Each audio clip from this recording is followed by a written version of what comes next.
Can you help? Can you help me? Can you help? Self-Helpless! Can you help? Can you help me? Can you help?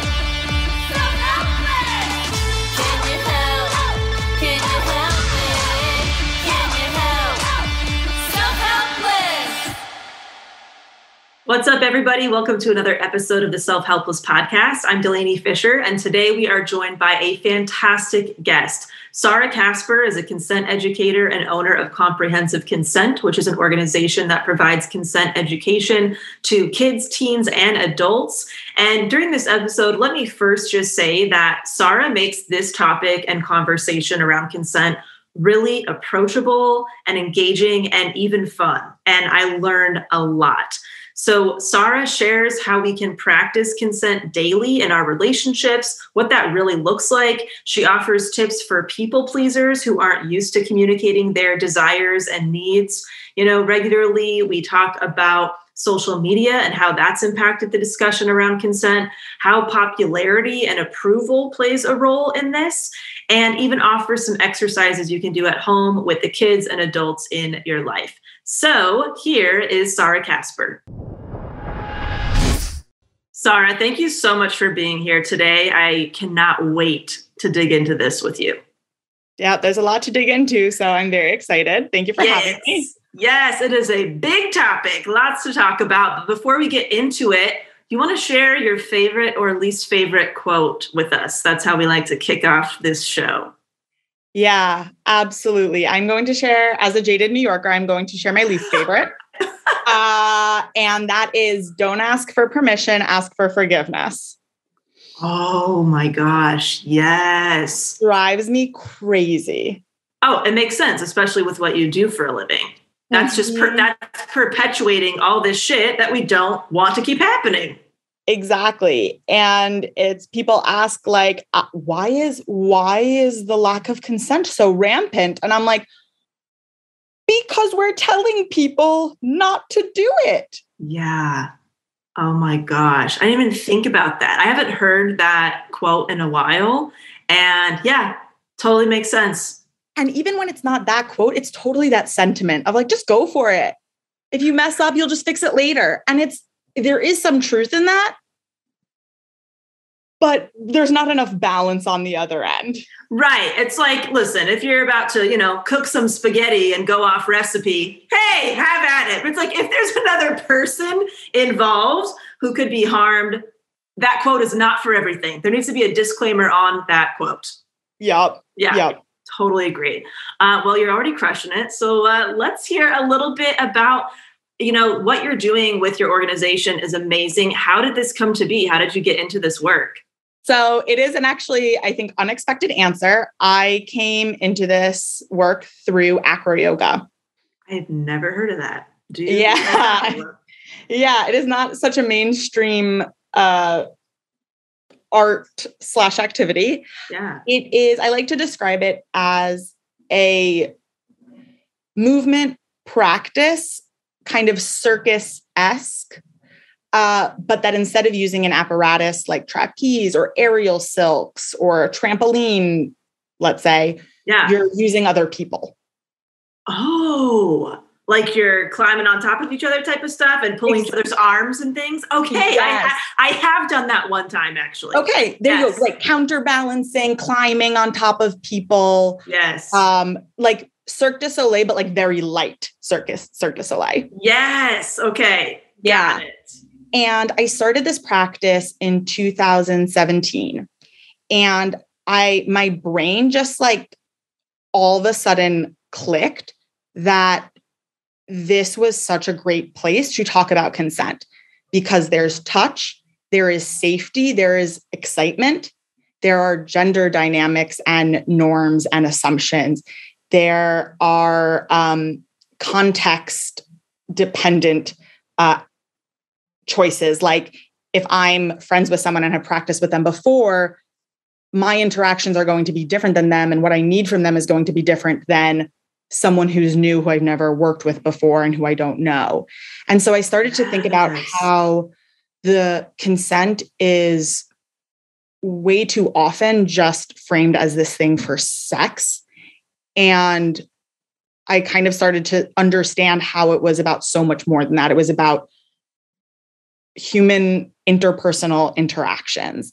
And probably why I saw acro yoga through that lens is because my background is in psychology and child development, and I worked a ton with kids. And so I really started framing it in terms of these social emotional skills that I wish I had learned when I was little, and that I want to give to kids, classrooms, families now. Oh my gosh. Wow. I did not see that answer coming, but it makes so much sense. And I've been in that type of yoga class where I'm supposed to put my foot on this person's back that I just met. Sorry, but I have to say, when I left that class, it's the best I've ever felt after leaving a yoga class. So it's if everybody does feel safe and comfortable and everybody has the same kind of goal in mind, it's a really an incredible experience. Yeah. Quick, just funny mention about that this is not the answer you were expecting. Yeah. I remember 6 months into my business, my dad was like, so consent education, this is taking off. Is there something we need to know? And I was he couldn't say it straight out, but I was no, we're good. Thank you for asking. We're good. Acro yoga. Yeah.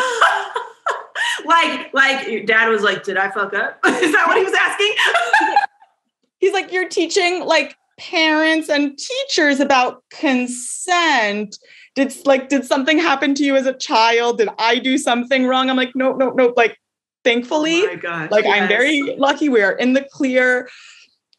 And yeah, people are always surprised to hear it when I say it's not about sex. They're you're just pretending. I'm no. This really came through acro yoga. Right. Wow. Oh my God. That's so funny. It's I picture your website with a little disclaimer at the bottom. My dad treated me great. Don't worry. Really. So why don't we just start with, the basics of what is consent, or what is the definition of consent around this type of thing? Yeah, that is a great question. And I will follow up with, are you looking for a legal definition or are you looking for a social definition? Ooh, both, baby. Hit me with both. Sure. Because they're often conflated as one thing. And they're very different. Okay. Interesting. So legal consent means different things in different states. So there is no one definition of consent. Also, depending on what country you're in, there's definitely different laws about it. Right. There's within legal consent, there are indications about age, about sobriety, sometimes about coercion, but it varies from state to state. And it's required, but not sufficient in terms of a conversation about consent. Mm. What I find is that when most people not in the legal world, or not when they are bringing a case to court, when they are talking about consent, they're actually talking about social ethical practices of safety and respect. Mm-hmm. And so I kind of think of consent in two ways. When it comes to consent in terms of the body, I think of consent as a practice that upholds bodily autonomy. So, which requires a definition of bodily autonomy. which I'm yep, we're going down the rabbit hole. We're gonna have a lot of branches off of this definition. I love it. Yep. So bodily, of or relating to the body, and autonomy, self-governance, independence. So really, it upholds people's right to make decisions about their body, which is where the law about sexual assault, I believe, comes from. Is that you shouldn't just be able to do something to someone because it's their choice. Right. So I either talk about it as the practice of upholding bodily autonomy, or I've been working on another definition that goes a bit deeper, but it is so clunky right now. I still love it. Even though it's awful, I love it. Consent is a practice of creating and nurturing a mutually designed experience. So what I like about that is that it has creating. So it's active, it's nurturing, it's ongoing, it's mutually designed, which means both people are active in it. and it's an experience. It's not a moment in time, a yes or a no. So in talking about legal consent, it's often pinned down to yes means yes, no means no. But again, that's necessary often, but not sufficient, where so many cases where people know their body rights were violated would be laughed out of court because it doesn't fall into this narrow definition about penetration and sex and a specific answer about yes or no. So in my work, I'm not a lawyer. I have no legal background. I know enough to talk about it, somewhat, but I focus on ethical practices of consent. Makes a lot of sense. Like that definition that you shared, it's like almost, is it like co-collaborating, like boundaries and expectations between, individuals, like one-to-one, or I guess one-to-many as well, if like there's a class setting or something. That makes a lot of sense. So like, what are some basic examples of asking for and or giving somebody consent? What does that look like on just like day-to-day type of stuff?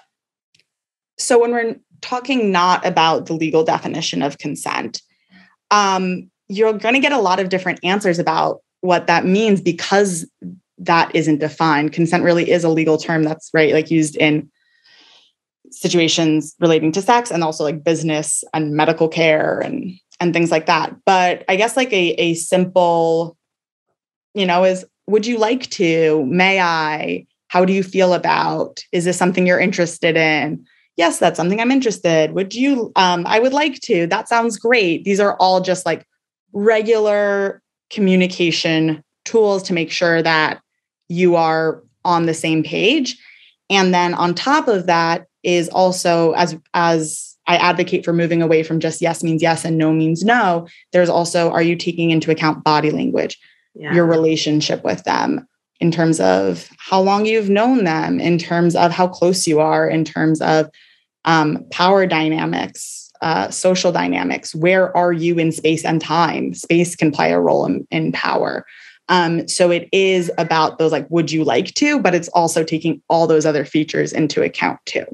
That makes a lot of sense because an example that kind of popped up for me is like, let's say that somebody is asking you, they've cornered you and they're asking you out on a date and you feel very unsafe. So you just say, yeah, maybe I'll let you know. But really it's because you want to get the hell out of there and, protect yourself. So it makes sense that you can't just deduct it, or it can't be deduced to just somebody saying, yeah, sure. You have to take into account why they might be saying that and what outcome they might need from that. So yeah, that makes a lot of sense that, some of the definitions that are out there do not do this topic justice. So there's also, as you talk about that, one of my favorite things that, or one of my like favorite like quick phrases that I say to people is, I don't trust your yes until I hear your no.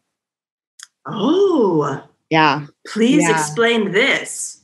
I don't know if you've ever had a conversation with someone about dinner or maybe about sex where they're like, I'm down with anything. I'm down for anything. And I'm like, that is incorrect. Right. Like that is just not true. So I want to hear you say no to something. And then I can believe that when you're saying yes, it's real. Like, do you have the ability, in general, do you have the skills to say no? Because that is a skill that a lot of us aren't taught and is actually trained out of us. So A, do you have the skill? And B, do you have the skill in this context, or is the power relationship getting in the way, or is where we are getting in the way? So when we're talking about yes or no, if someone doesn't have the ability to say no, their yes means nothing. Oh my gosh, that is so true. I'd imagine that's really like for people pleasers, people who have, they have been conditioned to put other people's needs before their own. And they're saying yes to stuff, but really internally do not want to do that. That can be really challenging because I guess the other person is like, cool, they're into doing whatever this thing is. How am I supposed to know that they've been conditioned to say yes to everything when they really don't want to do that? That feels like that makes a lot of sense why you would need that. What don't you like? Tell me the stuff that you don't like first. So I know that not everything is actually a yes. Yep. How does education, or the lack thereof, really, around consent impact our youth? Because you said, when we usually think of consent, we really think of sex, but it goes, it's much more than that, although obviously consent around sex is huge and very important. But yeah, how does this really affect young people and how they develop? I think they're totally unprepared. And actually statistics show they're totally unprepared. It's right. It's very much talked about in terms of sex and in terms of a binary of either it's consent or it's sexual assault. And again, legally, that might be true. Like legally, that there has to be a line. That's what like the laws are there for, is to decide, are you on the right side or the wrong side? But in truth, it's so much more complicated than that. I do a program with 12th graders as like a transitioning to the real world, college, work, whatever they're doing next. And in these sessions, how it works is I say a statement and they go to one side of the room if they agree and one side of the room if they disagree. And just last week, I did a session where the first statement was, you have to ask every time. And knowing that I'm a consent educator, they all went to the side that said agree. And then I said to them, okay, do you ask your girlfriend every time before you kiss her? And every single student except 2 switch sides, because that's exactly it. They know the language. They know the quick phrases. Ask every time. No means no. Yes means yes. Coercion is not consent. They know those phrases, but they have no idea what that looks like in practice, because that's true. You don't have to ask your girlfriend every time. You need to be aware of her body language. You need to have conversations ahead of time about when she likes to be kissed, where she likes to be kissed, if she's okay with you not asking. That all needs to happen, but it's just not realistic that you have to ask every time. And so these students can talk about consent, but they don't know how to apply it to real life practices. And so that created a conversation about why might you have to ask and why might you not be required to ask? And what are the implications of that? Because right now that's not discussed. And like, what do you do if you make a mistake? No one talks about consent mistakes, because if you violate consent, you're one of the bad ones. That's bad. And there is no, right. But it's like, no, sometimes you like put your hands behind your, partner's waist while they're cooking dinner and they had an awful day and they're like, dude, stop. Right. And what do you do in that moment? You say like, oh, shoot, I'm so sorry. It's not a big deal. Right. Or I'm a terrible person and you should break up with me and never speak to me again. Right. That like self-shame of like, how dare I violated your boundaries now. Like, so there's a lot of binary. And so students aren't prepared for what actually happens. There's a lot of research out there about how students, like most of the research is done on college kids, how college students are pretty good at talking about consent, and they say it's important. And they talk about their actual practices, and the consent just isn't there in the way that they were taught it. And I think it's because it's this idealistic, but completely unreasonable standard. And so kids aren't taught how to actually navigate and make decisions using critical thinking about that context and those power dynamics. And do they have the ability to say yes or no? And this is also a big one. They're not taught about bodily autonomy. And I think that they get, again, very much into the narrow focus of this is about sex, as you were saying, where it's not. It's really about upholding bodily autonomy, because then you get into areas like a kiss or feeling someone up, feeling someone's chest. Like, where does that fall into? Right. And if you focus on the definition of sexual assault, if in your state sexual assault is only about, penetration, then you're in the clear legally. But I think most of us would agree that's pretty problematic. And so if they learn about upholding bodily autonomy and where the law comes from, and that it's not just about don't do this, do that, I think they're a lot more prepared. And it means that that's something that they can learn from the time they're young, because it's not about sex. Right.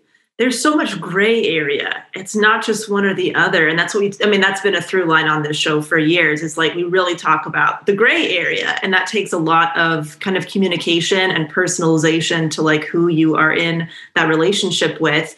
So and I would imagine also consent can also be related to something that's not even included in just your bodily autonomy, but also like, your emotional well-being and your feelings, things that are not tangible, I'd imagine are huge for consent too. So when you work with kids and teens and everything, what kind of situations are you seeing where you can help them kind of correct course or, give them information on, going forward? Any kind of examples?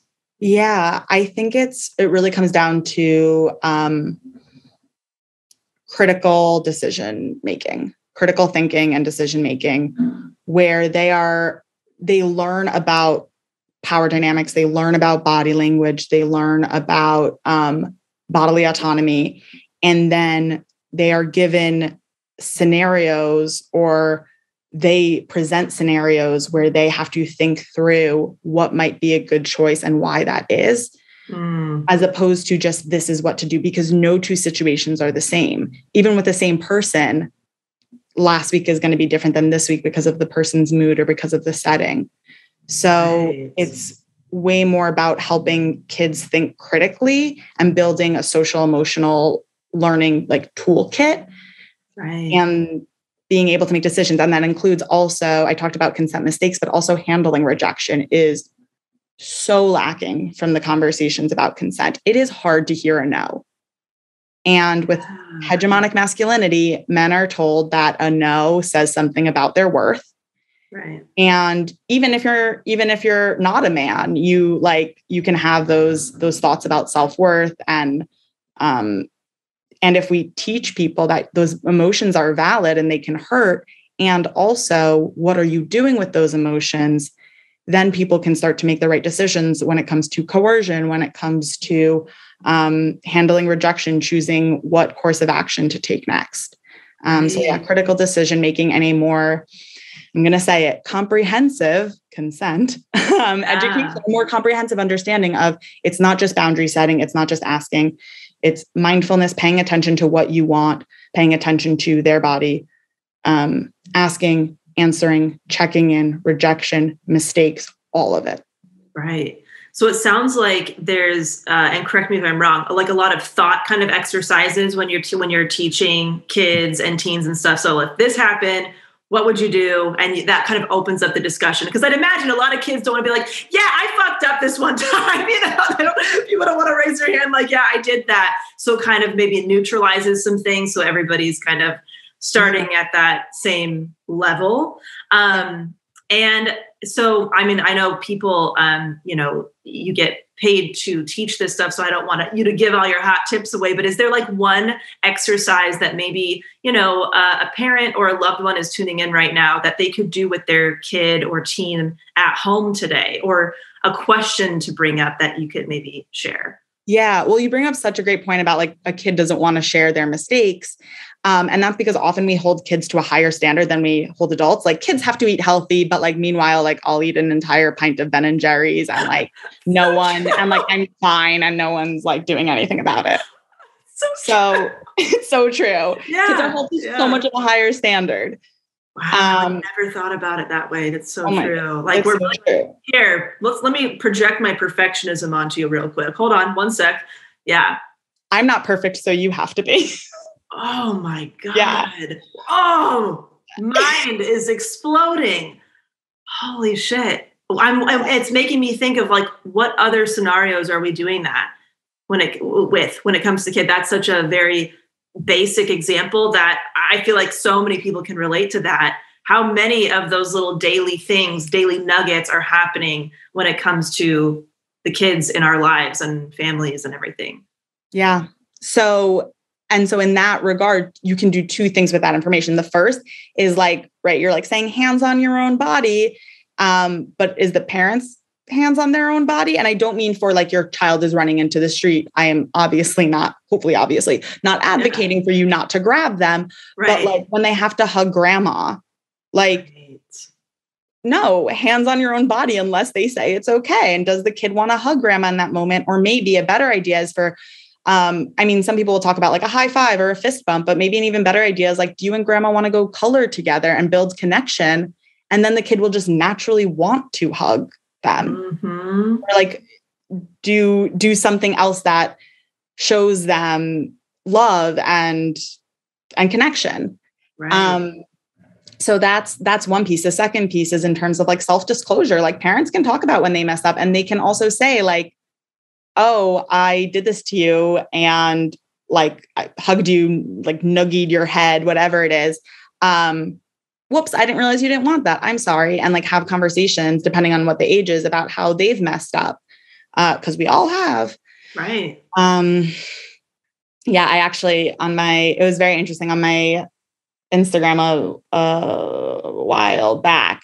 I did a like bingo card of consent mistakes and offered people to fill them out and then join a conversation about it. Oh, wow. And Brilliant. so many people shared it. It was like 100 shares or something. Yeah. And like 8 people responded saying, I filled it out and I want to be part of this conversation. Maybe people filled it out on their own, but like, it's really easy for people to say, you should talk about your mistakes, but like, I'm not going to talk about mine. And I, again, followed in that lead where I filled out my bingo card and I posted it publicly. People who wanted to engage in this like experiment just had to tell me that they did it. They didn't have to show me the card. They just had to, it was honest words. And yeah, so if parents share their mistakes, kids can learn from them and understand that there's not this like perfectionism they have to live up to. So they have to deny any wrongdoing and be perfect. Right. We all just need to have that permission to mess up and like apologize and do better when it comes to everything. Like nobody's expected to know everything about everything. That's just not possible. Nobody is perfect. So if people go to your Instagram, they can do that bingo card exercise then. Yeah. Yeah. Amazing. Yeah. There's a big, if people want to find it, there's like a big yellow, the like warning thing, like the yellow triangle with the black exclamation point on top of it, because like trigger warning for people who experience sexual assault, they might not want to read about like consent mistakes. Yeah. So yeah, it's pretty easy to find because yellow is not one of my brand colors. And so it kind of pops out. Perfect. I have a question for you because now like with social media, this brings, I think, consent to like a totally different area of like the digital space and the internet and all that stuff. How has this kind of added to the conversation around consent, whether it's parents posting pictures of kids or, kids being on social media or anything like that? Do you want to speak to that topic? Sure. Yeah, that's a tricky one, but I think it's the same values come into play, which is considering what is your relationship? Is it one of those like parasocial relationships where you're following them, but they're not following you? And what is appropriate in a context where there is not a like real relationship? Not making assumptions, asking questions, going to their profile. I know a lot of creators have like DM for email for business inquiries. DMs are closed, and like kind of listening to those boundaries that are set, not making assumptions that you have that no entitlement, especially to like most of the people I am in connection with are educators. So we give free education on Instagram, but that doesn't mean you're entitled to more free education. Right. Another big piece when I talk about consent and social media with kids is thinking about body language.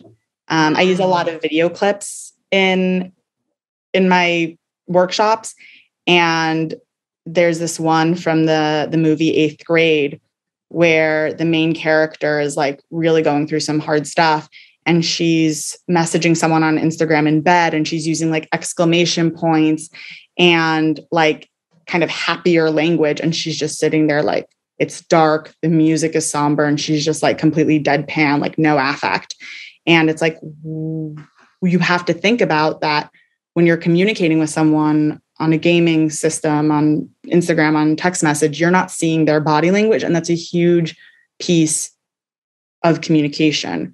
So they might say something, and that doesn't mean you shouldn't believe what they're saying, but it also doesn't mean you should make assumptions and be like, but you were totally cool with it the other day. Like maybe they said they were cool with it, but if you saw their face, you would see that they weren't, and not hold them to a standard that you're imagining in your head. Oh my gosh. Yes. Such a good point. And, along the lines of assumptions, I know that this is just kind of a more basic example, but for me, like just even assuming that something I might not care about getting consent for, somebody else might really care about. This has been a kind of a through line with me with when people are taking pictures of like friends, like we're in a friend group and stuff like that. If people post a picture and I didn't know that it got posted, it doesn't bother me. And if I look not that great, I'm like, whatever. People who know me know what I look like, and there's better pictures if they come over to my space or whatever. But some people are like, please take that down. I do not want that picture of me up there. Or they know which friends to ask permission for before posting, and they know which friends don't really care. Do you want to speak to that too? That what we need consent for might not be the same for everybody, or other examples. How do we deal with that shit? Yeah.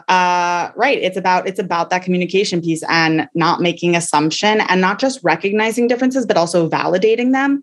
Because I think a lot of people talk about like recognizing differences. We're all different, but then it's like, yeah, but you have to validate that those differences are okay. And it's okay that you want me to ask before posting a picture online. It doesn't, and be like, okay, cool. Thank you for telling me, and not, oh, fine.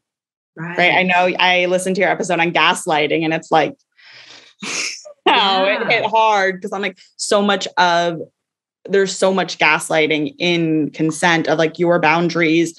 The fact that you think this is important is all in your head. It's not actually important. This isn't a big deal. You're imagining things. And not the case. Right. And like, it's sometimes you don't even know that there's all these differences until you mess up. And then you have to fix it. I'm totally guilty of that, because the picture thing has not been a thing for me in my past. I've posted, and then people were like, oh, can you take that down? I'm like, oh my God, I'm so sorry. I wasn't able to step outside of myself for that, because it just hasn't been something that I have had to think about. And so now I do. Now I do about literally everything, anytime there's a picture or something. And so I think it's like, it's okay. It's okay to mess up. You just have to, it's how you navigate that mess up, and don't make the person feel bad about having that boundary or those feelings. So yeah, assumptions is a big part of it that I completely relate to and resonate with. I was thinking about the when you were talking about kids, because mostly I work with like kids, teens, and like I call it like the adults on their team. Yeah.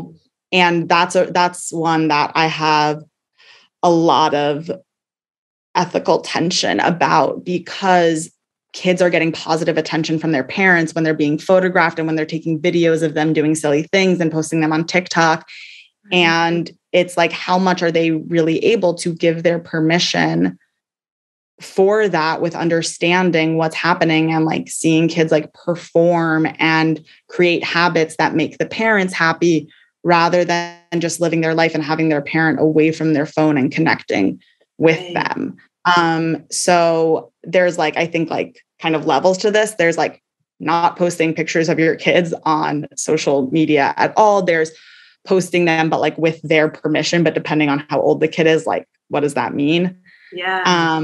And yeah, just something very much to take into consideration. Also, is it a one-time video, or is it like these like famous little kids who like are constantly bombarded with video and pictures? It's definitely an element. It's not an element of consent that is the focus of my work, but I think it's really important in helping kids listen to their body and advocating for themselves, so that they start to build those skills when they're young and can use them when they're older.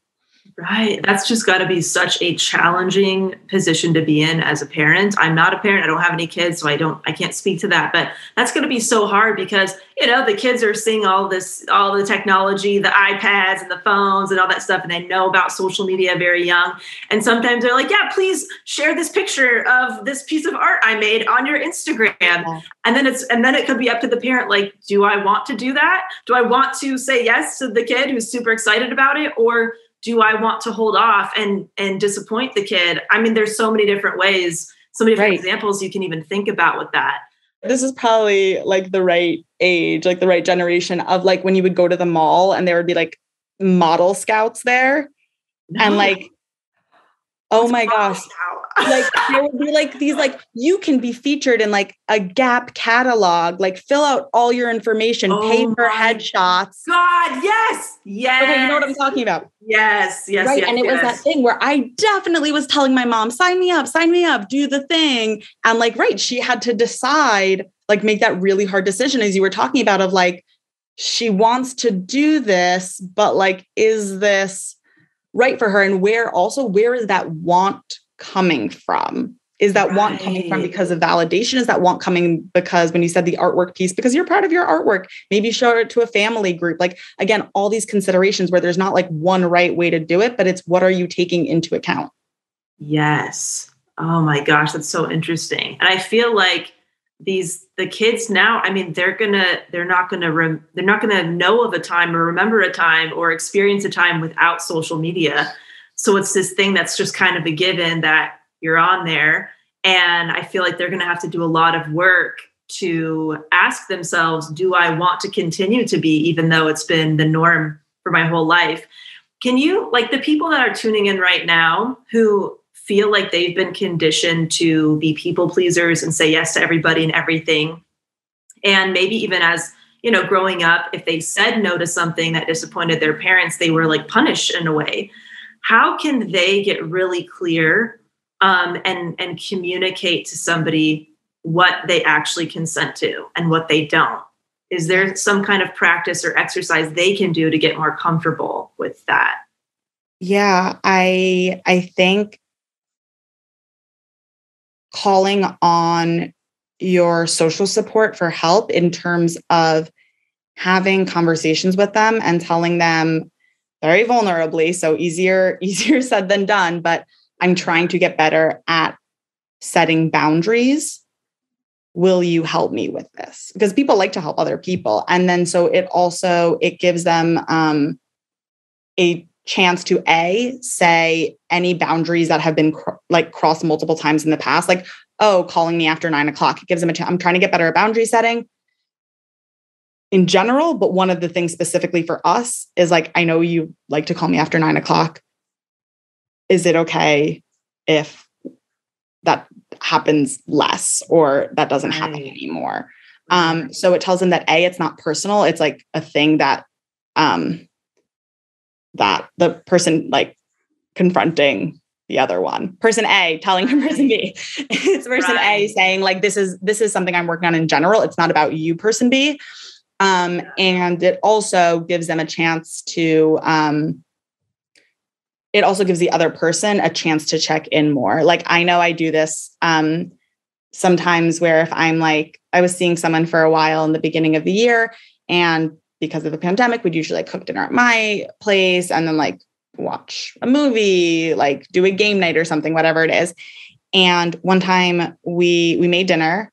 We were sitting down and like we put on some like comedy special while eating it. And then like, obviously it doesn't take like an hour to eat dinner. But the comedy special was like an hour long. And so maybe like 30 minutes in, I turned to him and he's told me he's a people pleaser. And I said like, hey, so just checking in, like, do you want to finish? Like, I know we put this on for dinner. Do you want to finish this special or do you want to put it on pause and finish it another time? Right. Of just like checking in and giving support to a person who has difficulty setting those boundaries. I wouldn't know that if he hadn't told me that he's a people pleaser. Right. It gives them, like it gives that person permission to be like, you know what, actually, I don't I don't really want to watch the rest of this. Is that cool? Because yeah, it doesn't, it's like you can be aware that you have that difficulty, but it doesn't change overnight. Like your actions don't change overnight. You have to teach yourself or like unlearn or relearn all these different skills. And so having your friends or your network kind of know about that is super helpful as you are building that, like basically like a new habit. Yeah. And in specifically in like sexual situations, I find that physical gestures of saying like no, stop, or less are a lot easier. So doing like a tap out of just saying like, instead of saying like, hey, I don't like that, like doing a little ear pull, whatever it is, like some kind of signal where you don't actually have to speak. You can just like gesture to them. And you've talked about what the gesture is ahead of time to help you get more comfortable with setting your boundaries is often a lot easier for people than actually saying the words, hey, that's too much. It feels like less like you're accusing someone and more just like, I'm connecting with you. I'm touching you. We're okay. I just need this. Right. That is a good tip too. If it's hard to say right now, what other thing could you maybe do? So when it comes to consent around sex, how early on are like even within your own program, are you mentioning that at some point? Like what is the age that usually comes up? Or is it like ingraining, this skill set with kids to where that kind of becomes, I don't know, the norm or kind of like a no-brainer when they get to that age? It's like, oh, I've been doing this for years. Or do you have to have a separate conversation about it? That's exactly the idea. The second piece that I do think it's important for teens to learn about the legalities, or tweens maybe to learn about the legalities of consent, because just like you want to like talk about like the legalities of like drinking or drugs or driving, like that is important information. Yeah. However, it's not sufficient. A lot of consent education programs right now are like a 40-minute conversation about sexual assault. And that's important, but that's not the whole story. It's a lot more about like, have they built the skills? Because as you said, like it takes time to do this. So are they learning the skills over time in this like K through 12 setting with social emotional skills and with bodily autonomy, so that when it time comes to conversations about sex, they can actually answer those questions themselves because they have all of that experience and all of that knowledge. Right. Do you have any ideas of how like schools or programs or anything can implement consent education just into their, daily routine or curriculum? Yeah, that's a good question. Obviously, aside from hiring me. Yes, which like please do. No, but the truth is there's so much opportunity to do so. So a lot of schools do require now, or states require social emotional learning to be part of a curriculum. And for those who are not familiar, it's based on these like 5 tenets of like self-awareness, self-management, relationship skills, decision-making. And there's a 5th one that I'm forgetting now, social awareness. And it's the idea is to build social emotional skills, and those programs are often fantastic. And there isn't conversation about the body enough. The body is just like part of it, but not distinct from it. And I think because we live in a society that has a big puritanical foundation, right, it is important to make distinctions about like, it's okay to talk about your body and like your body boundaries matter. And just like, that is your truck and you don't have to share it with your friend. That is your body and you don't have to share it with your friend. So more, I think within SEL curricula, social emotional learning curricula, talking about the body, just talking about more emotions, talking about emotions in general, more feelings, right? More feelings of like, how does it feel to say no? How does it feel to ask? That's such a vulnerable thing to ask someone. It's intimidating. What if they turn you down? What if, they laugh at you? So talking about how it might feel so that kids can prepare for those feelings and know that those feelings are normal and it's not a reason not to ask or not to say no, things like that. Mindfulness in general, if you're able to tune into your body, you're able to use that information to help guide your decision-making. Conversations also about power dynamics and social dynamics. So yeah, gender, like we need to talk about it. We need to talk about authority figures. We need to talk about popularity and how popularity can impact consent choices. So when it comes to conversations, again, about bullying or peer pressure, these are also great opportunities to talk about consent because those things are in a lot of schools. Just like sneak it on in. Yeah. Can you actually speak to the whole idea of the popularity one? Like, how does that inform consent? That's an interesting one. Yeah. Especially with teens who like social approval is way more important than like basically anything else. Being aware and understanding that other people are also pressured by popularity and understanding that if you're popular and you know it, like you can use that for good. Power itself isn't bad. It just is. It's about how you use it, and you can use your power for good. And it's like men calling other men out. Right. Like, that's using your power for good because you're going to be listened to a lot more than if I call you out. So it's the same thing with popularity of like setting the tone of like consent matters. And also recognizing if someone's having a hard time setting a boundary with someone who's popular, that there is a good foundation for why. Social acceptance is important, and it definitely feels important. And it's okay if you mess up and you don't say no, even though you wanted to. Like there were competing things, and like what got in the way? What can you do next time? How do you prepare in that situation? Also, experience, which often goes along with popularity or similar. Like if someone's more experienced in terms of like drugs, alcohol with kids, in terms of the kinds of sexual encounters they've had, you're also going to look to that person to guide you and to lead the way. And so that's also a power dynamic. So are you using your knowledge about the drugs, sex, alcohol, whatever, to help the person make a good decision for themselves? Or are you using that to pressure someone into it? So I think it's important for those people with power, and then also the people who are experiencing like the other end of the power to like kind of forgive themselves a little bit and understand that like it's a real thing to need social acceptance. Like it's evolutionarily like adaptive. And so that can get in the way, but maybe like you'd want to distance yourself from that social group the next time, or practice your boundary setting skills a little bit more, or call on a friend for help. So yeah, popularity is a big one.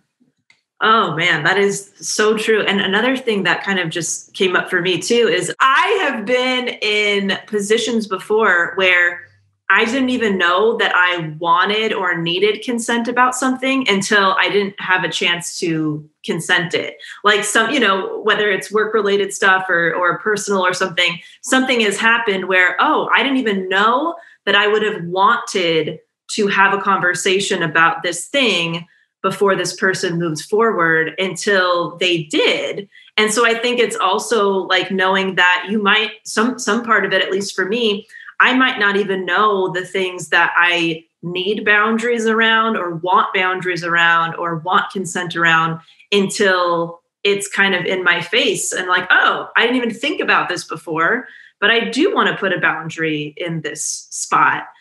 Is there anything that you want to add to that type of murkiness as people are, getting older or whatever? Yeah. Two things are coming up. The first is, I can't believe I didn't say this before because I talk about this all the time, that consent is different than permission, right? Consent is like a legal term, and I talk about consent as a practice, but often what we're talking about is permission. Like, can I borrow your ex? Can I kiss you? Like the idea that you are getting consent plays into this idea that consent can just be like defined by a moment, which again, in legalities, sometimes it can, but in like ethical relationships, it usually can't. I think of permission as like one of the steps within consent. Okay. Like part of the consent practice is like often saying yes or no. Like that often is the case, or at least like half the time is the case. But practicing consent means, are you also paying attention to body language? Are you also checking in, which was what I was going to talk about? Like, are you paying attention to what you want, or are you doing something because you feel pressured either by someone right there or by societal norms? So that's when I think of the practice of consent, it's not that one question and answer. Permission is part of that, but then like, I think of also like, you have permission to borrow my makeup, but are you going to treat it well? Like that's in a healthy relationship where sure you have permission, but like, what does that look like afterwards and during? Makes sense. Okay. Yeah. So as you were saying about like, sometimes you don't know your boundaries until they've already been crossed. I think that's why checking in is so important. Right. So in that example of like watching the comedy special, like, I know it's hard for him to say in the moment, like, why are we watching this? There's also a lot of plug for Betty Martin, who talks about the wheel of consent. She's fantastic. Mm-hmm. She talks a lot about it. Like, who is this for? Like, if he thinks we're watching the comedy special for me, he's not going to interrupt and say, hey, do you still want to watch this? Because that would be invalidating.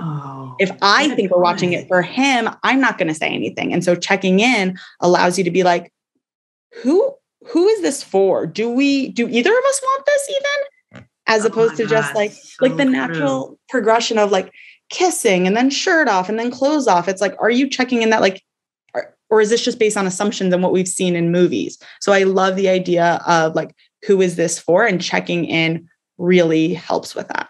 Oh my God. My mind, it's being blown because a million examples pop up in my head where it's like, yeah, you're like, it could be as simple as making plans with a friend or something. And it's like, you know, you both kind of just land on this event or restaurant or something. And then you find out later on, like, oh, I didn't really want to go. I thought you did. No, I thought you did. Why the fuck are we here?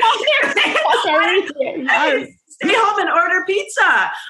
So that's so interesting. And like, obviously having that conversation ahead of time is so much easier and more efficient, and you have a better time after if you figure that shit out first before actually doing the thing.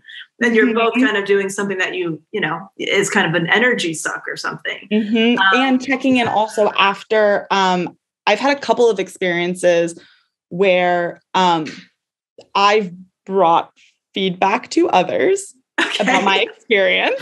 Yeah, and they were like, "Yeah, I did feel something weird." And I'm like, so why didn't you check in? So if you feel something weird because that, like, I don't know what you want to call it, energy, whatever is there, you notice that someone's mood changed, someone's body language changed. That's the opportunity to check in and be like, hey, how are you feeling about this?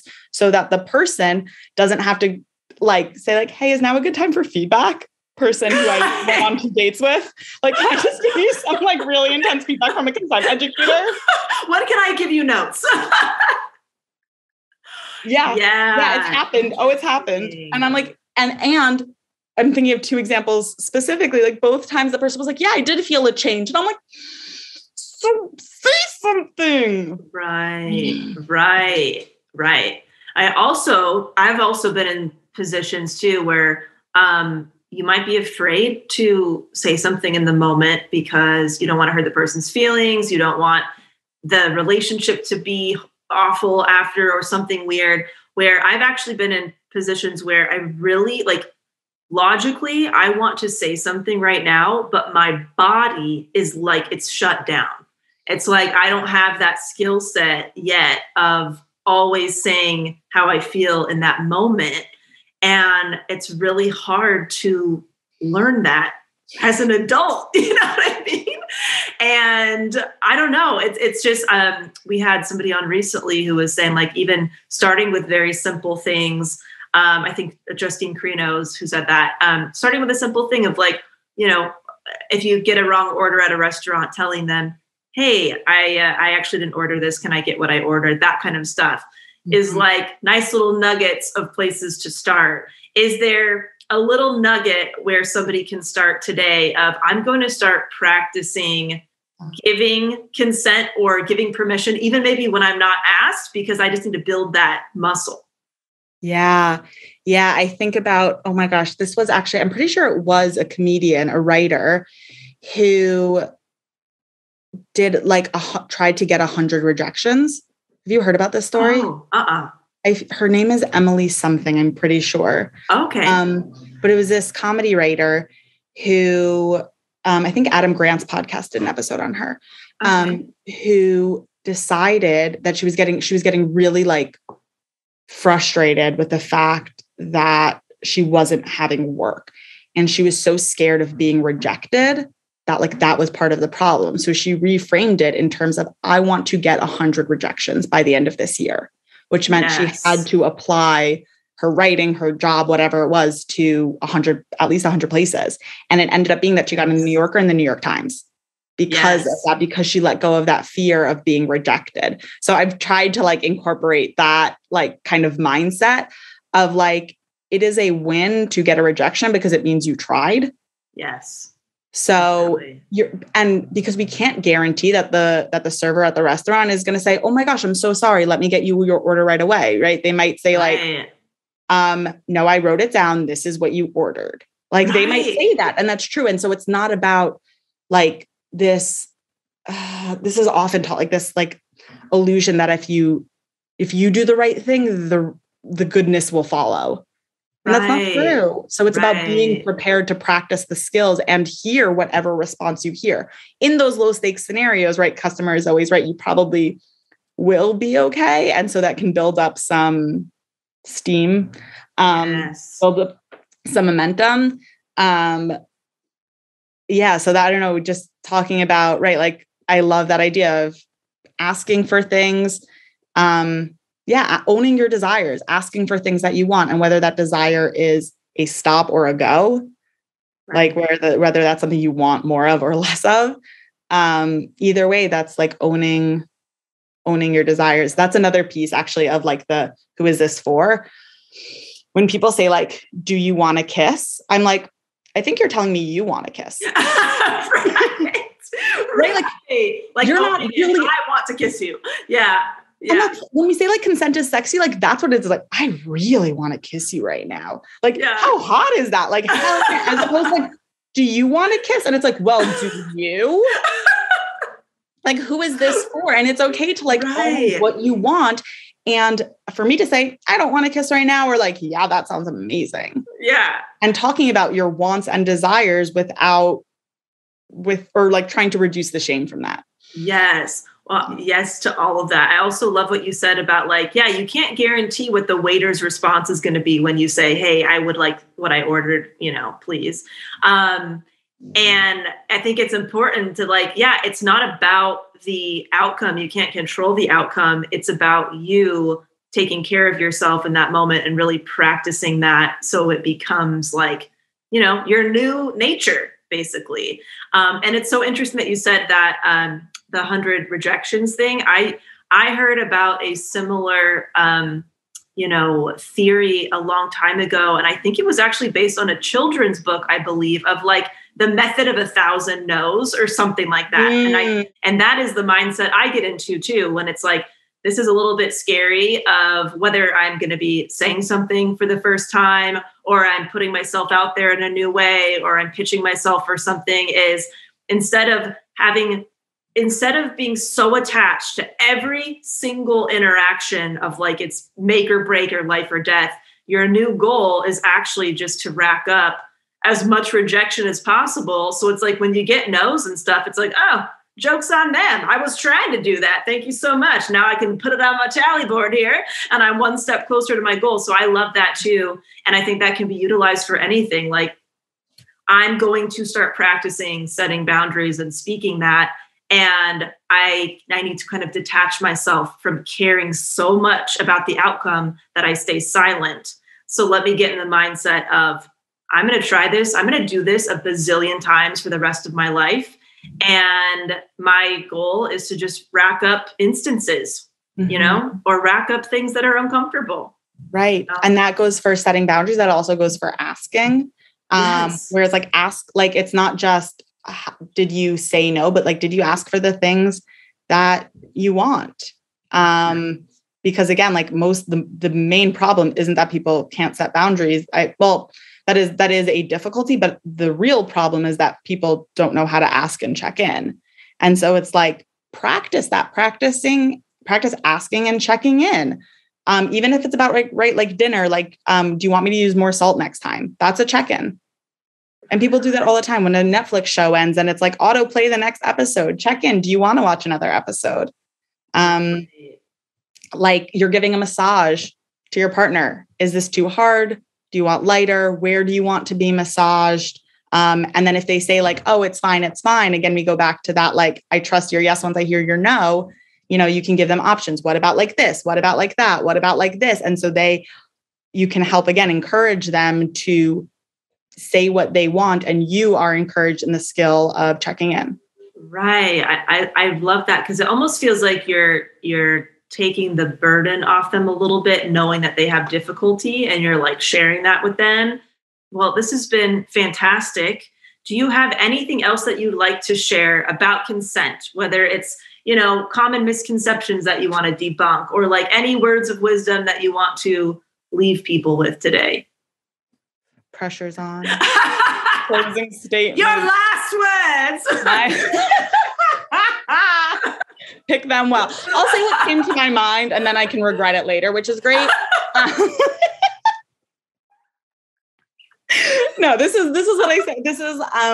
This is a phrase that I say like over and over again, which is like, get out of the mindset of did I get consent and start getting into the mindset of how am I practicing consent?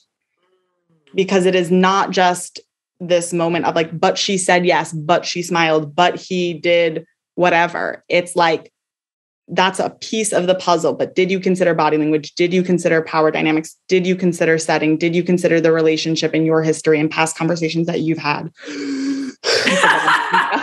I did say that all in one breath, but like, right. Like how were you practicing consent? There's a great moment. I show this clip to kids as young as like 5th grade in the movie, The Half of It, where this boy is explaining to this girl, like they're both teens. And he's explaining how she asks, how did you know she wanted to be kissed? Talking about someone he went on a date with. And he goes, well, she gave me a look.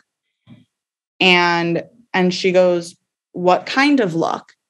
And he tries to like reenact the look. And it's just hilarious. He looks like he's like kind of constipated.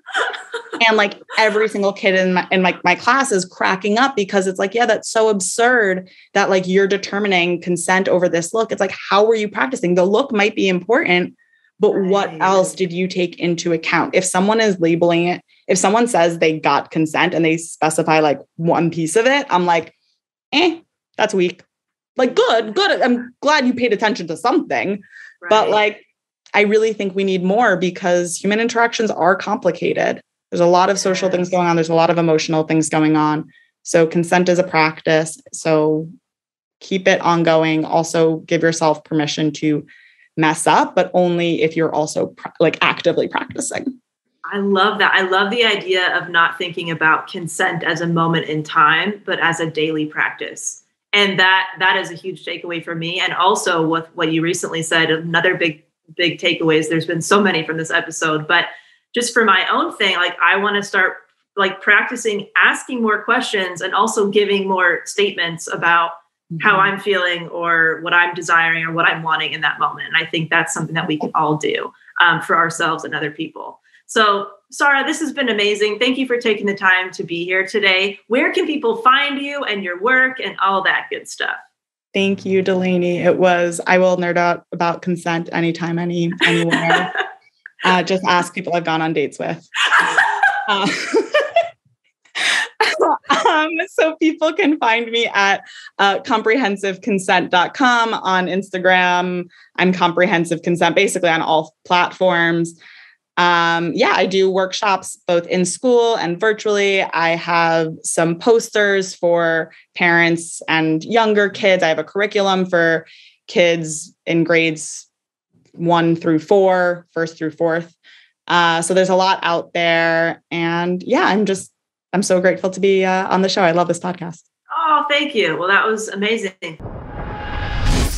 Wow, so many great tips and takeaways and nuggets from that conversation with Sarah. Sarah, thank you again for being on the podcast today. Before we wrap up, we do have an iTunes review of the episode. This is from Mindy Wesley. It says, "Love this podcast. This podcast is keeping me sane. Keep up the amazing work. XOXO." Mindy, thank you so much for taking the time to write a review. You feel free to leave a review. Yeah, just click a button, click some stars, put a little note in there that you'd want us to see, and it might get read on the show, and it's very much appreciated. And if you are an entrepreneur and you're looking to simplify your business and your life for more freedom and revenue and just more peace of mind all around, feel free to come join me at the Aficionado podcast. That is what that platform is dedicated to supporting entrepreneurs with, and would love to have you. I hope you have a wonderful day, and we will see you next week. Thank you so much for listening to the Self-Helpless podcast. You can find our Patreon community, merch, and our individual work at selfhelplesspodcast.com. We'd be thrilled if you shared this episode with a friend, or feel free to post it on Instagram and tag at Self-Helpless Podcast so we can repost you and say thank you.